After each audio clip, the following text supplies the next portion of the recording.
Both young women longed to leave the hostel where they had met and really get started on their big adventure in the London fashion world.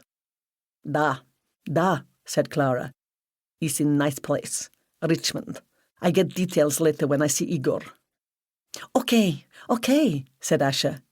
It's on Tube Line, I think.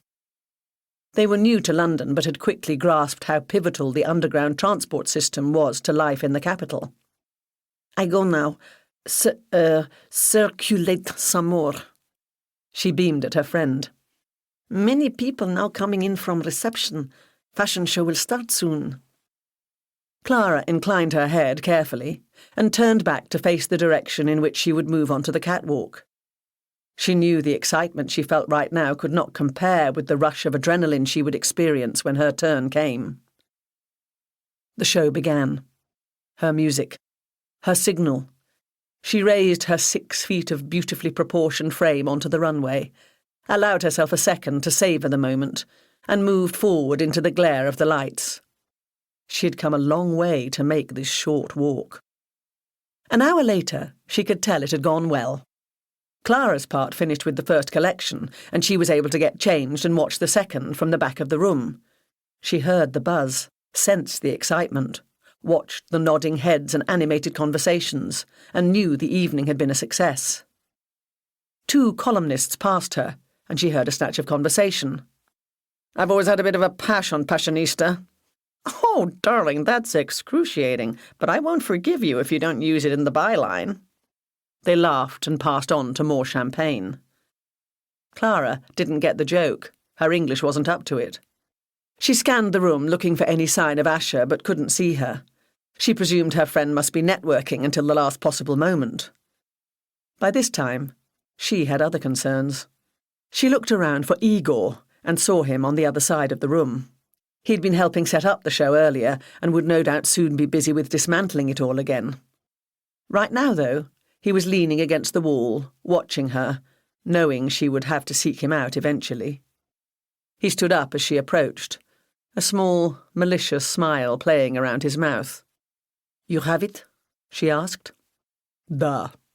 He reached into his pocket and brought out the tiny plastic pouch with its precious stash of white powder.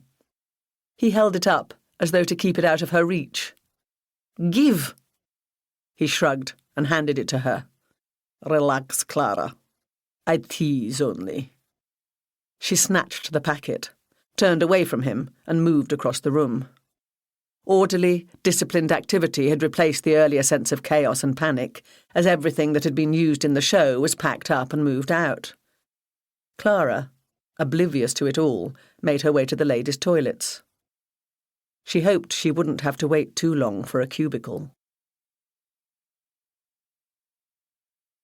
Chapter 1. A Monday morning, late June. Kirsty Manners drove her Ford car past the Lebanese food wholesalers, which marked the beginning of the trading estate. She went along the uniformly constructed row of buildings, pulling up in front of the one at the far end, just beneath the sign, Ivano King. In the rear-view mirror, she saw a silver Porsche convertible gliding by. It slid into a bay further along. The occupant emerged, unfolding his sinewy form as he stood up. He was Ian King, the man behind the label. As he came past her to enter the building, she made sure her bare, silky legs were just emerging from her car. He paused, letting his gaze travel all the way up from her perfectly turned ankles to her beautiful face. She stood up, smoothed down her very short skirt, ran a hand through her luxurious dark hair, and treated him to one of her smiling pouts. Ian hid a sense of irritation. They were having a fling, for goodness sake, so why keep on preening and posing like she was trying to impress him?